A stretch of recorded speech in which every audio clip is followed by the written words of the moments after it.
You guys are doing well.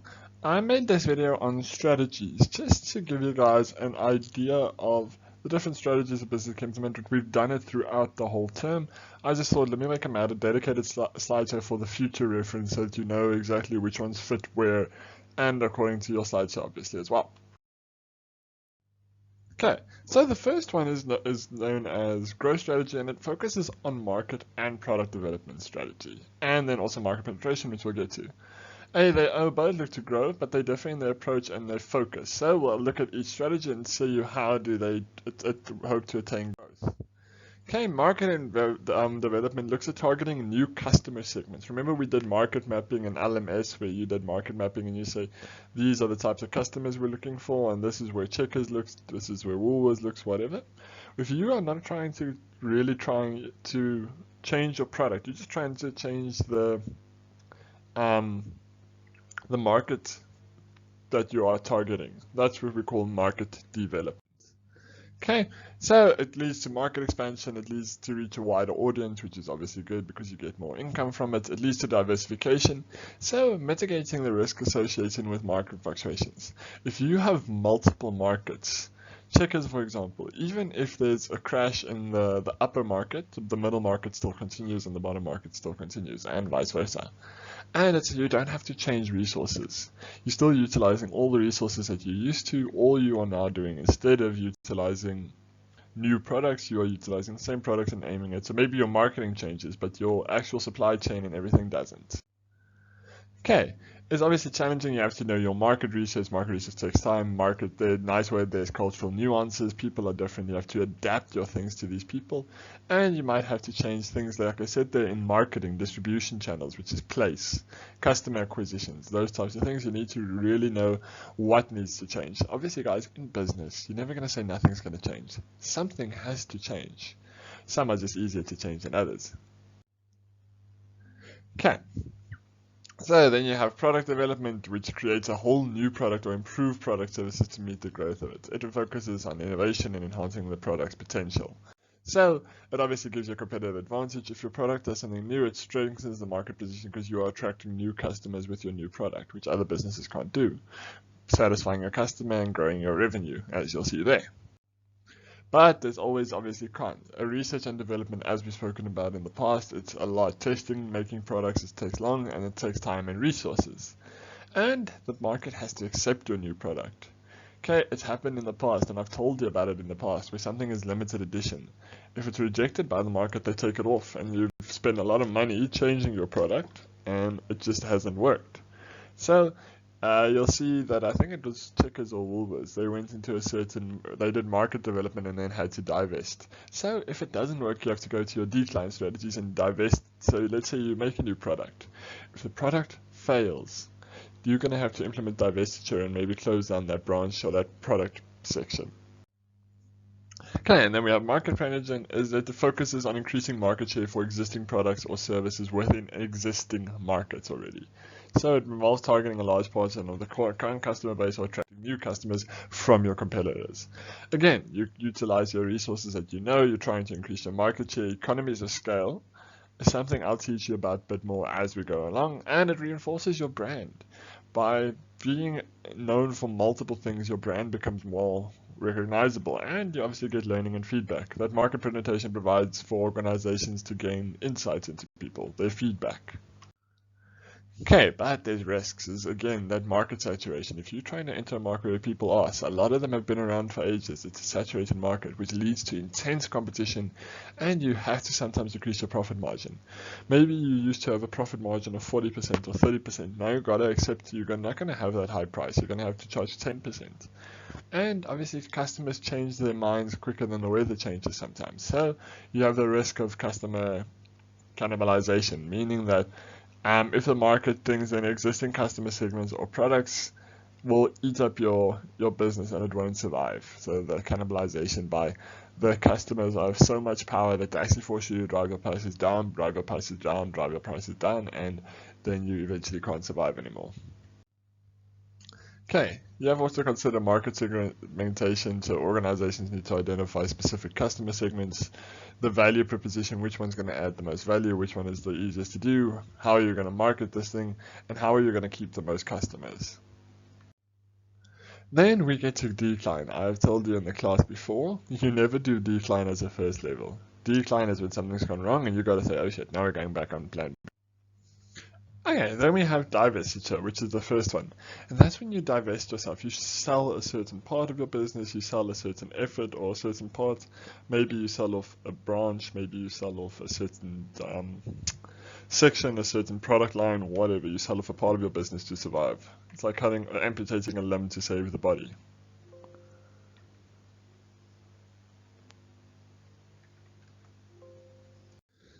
So, as I said, you do it when you're underperforming or when you want to eliminate redundancies. Remember, we've spoken about redundancies in the past. Redundancy is when two things are achieving the same thing and one of them is no longer adding value, and you avoid it to do it to avoid bankruptcy most of the time. Again, as you said, you might want to cut back on locations. If you found that one location is underperforming, you sell off that asset. You also sell off losing assets, assets that are not performing the way they used to 10 years ago, 20 years ago. Okay, sometimes your business was performing for the time, but the market's become oversaturated, like a lot of you say, and then you have to sell off that losing asset. So you have to be careful not to cut off your nose to spite your face. Even if a business is doing well or badly in the short run, you mustn't just cut it off and then be regretted in the long run. Businesses go through bad things, and your employees lose tools and resources that they may need. And obviously you use revenue, that's pretty obvious, and it disrupts your whole operation. If one part of the business goes down, your whole business operation can be shut down. So it's not just a case of, oh, we'll do this and we'll be alright. It's if you close down one branch, your customers or your workers become agitated because they're scared that their branch is going to be next. Customers, if you think about it, if you see branches are closing down left, right, and center, it doesn't instill confidence in you as a buyer.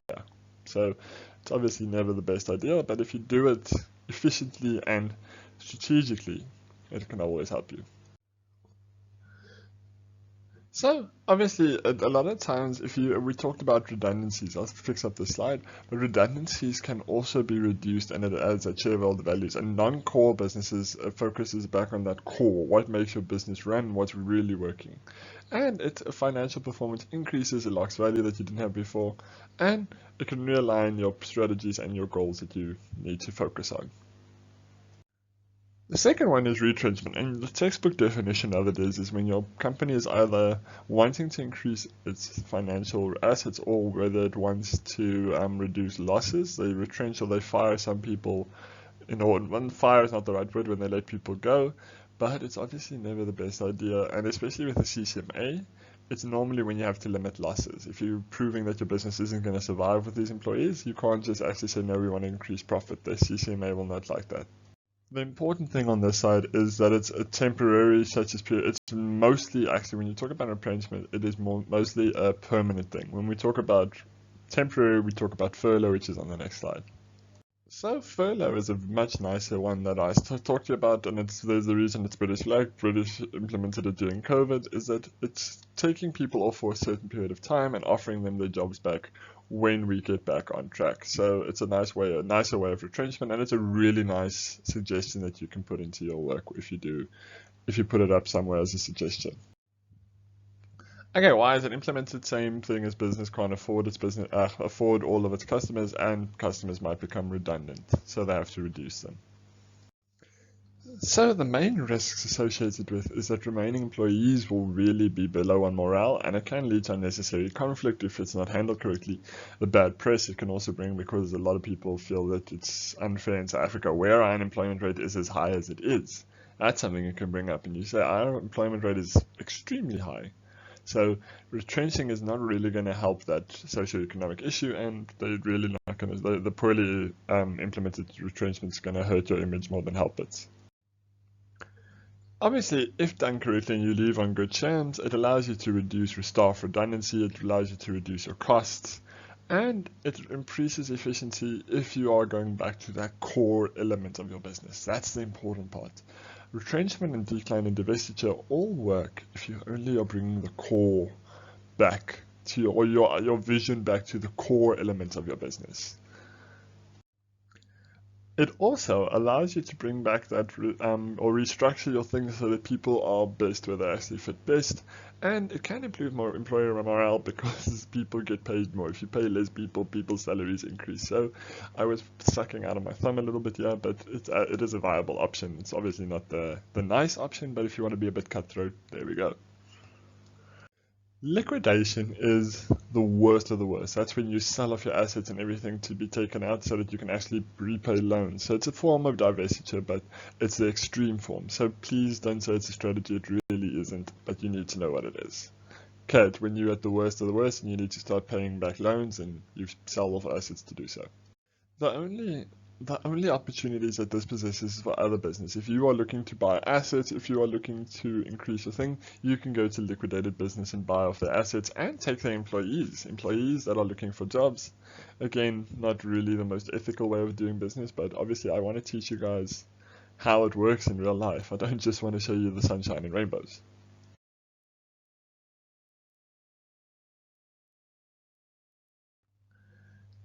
Now we get to the generic ones. I'll put in a generic thing at top here.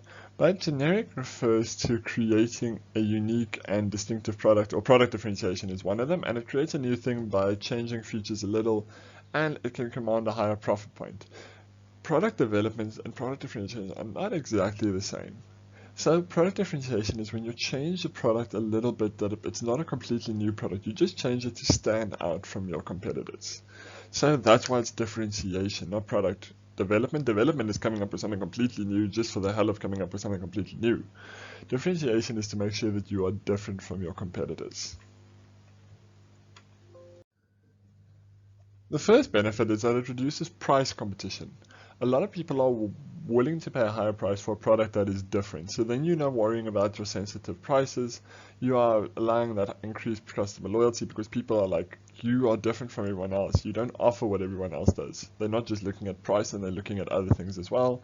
It gives you brand recognition and increases your market share, which again makes your profits increase even higher. Be very careful in the exam not to tell me profits increase. Tell me how do they increase? Why do they increase? I know it sounds silly, but you gotta almost feed me the answer so that I know that you know.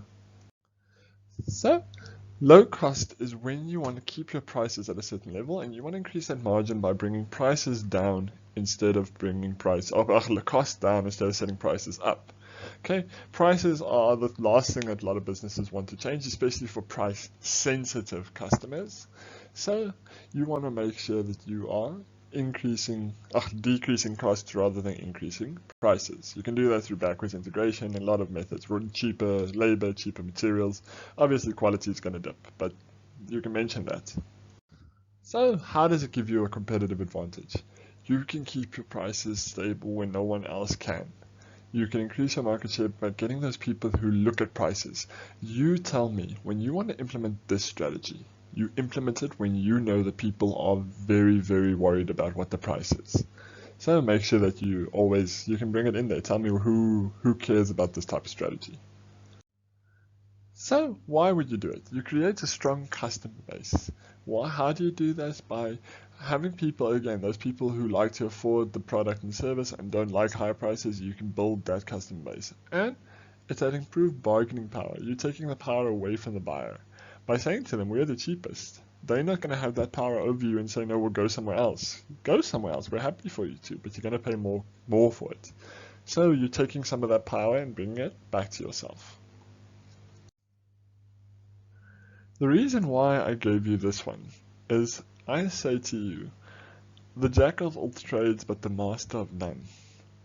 That means a business that's trying to be everything but is actually being the best at nothing. And that brings us to the F word of business, which is focus. So focus is when you focus on a very specific demographic by offering a very specific product, and you lead to high customer loyalty. You are dependent on their loyalty because there's so few of them. You have to do it, and you have to make sure that it's a long-term strategy. You don't want to sell something for short-term if it's a niche market. You want something that people are going to come back for and continue buying, because you're not going to sell masses and masses of quantity. It needs to be recurring if possible. So a niche market is when you tailor it to a very, very, very small number of people in the thing, and you offer them a very specialized service. Due to the higher premium price that you can offer on these products, it allows you to specialize your service and actually offer something that no one else can. So what does it allow you to do? As from a marketing perspective, it allows you to target a very specific demographic on the market. It allows you to improve your marketing campaigns. It allows you to reduce competition because you're targeting people that no one else can. And it allows you to be more efficient because if everyone knows we are going to be focusing on this market, we're going to be making only this product, we're not going to try and be a jack of all trades, we're going to be a master of one. The final one is one that I've spoken about ad nauseum. It's about integration. Obviously, you have the three. You have horizontal integration. Remember, do what the majestic thing, who is next to you in the thing. Horizontal is your competitors.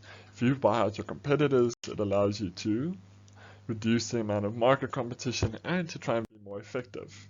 So it increased market power because you're allowed to be in this position. It allows you economies of scale, which I'll talk again about more in class, and synergy. So similar business allows for a sharing of expertise, a sharing of technologies.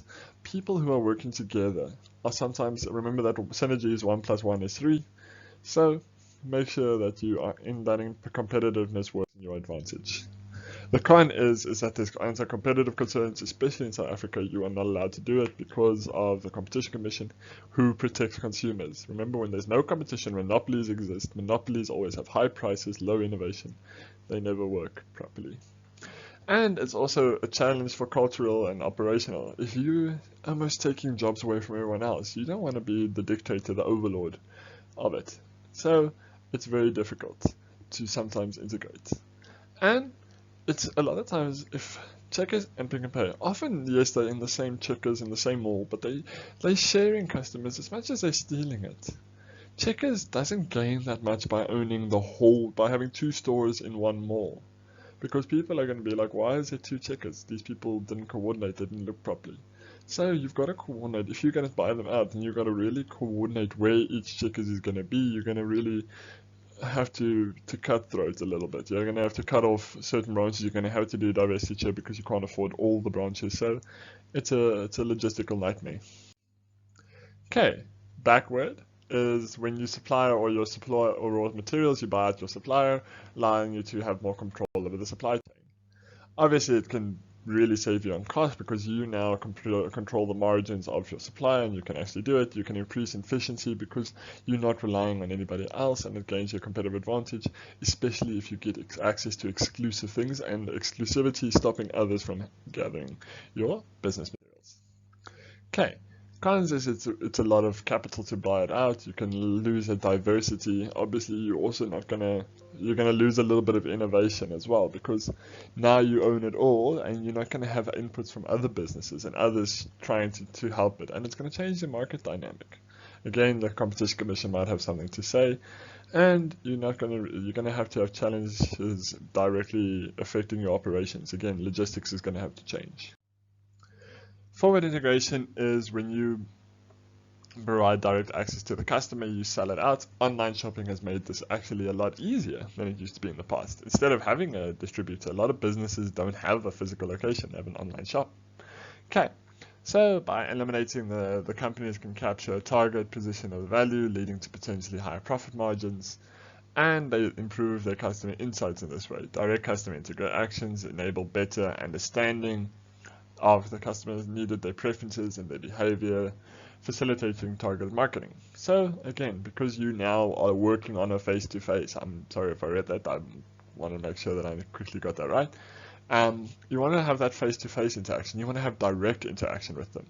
If you forward integrate, you are dealing with your customer face-to-face, you get that feedback straight on, it's not a broken telephone. Okay, obviously the con is that retailer managing the relationship with distributors is difficult. It requires a lot of time and a lot of effort. There's a channel conflict, so you need to be very careful that you don't create conflict with existing distributed challenges or channels. If you have multiple forward integration and you buy out one of them, your others are going to say like, no, that's not fair. You're taking us out. So people don't really like it, and it's more complex. Obviously, you're going to have to hire people who know how to actually deal with distribution, how to deal with logistics. I worked with some of them when I was studying. It's an intricate field.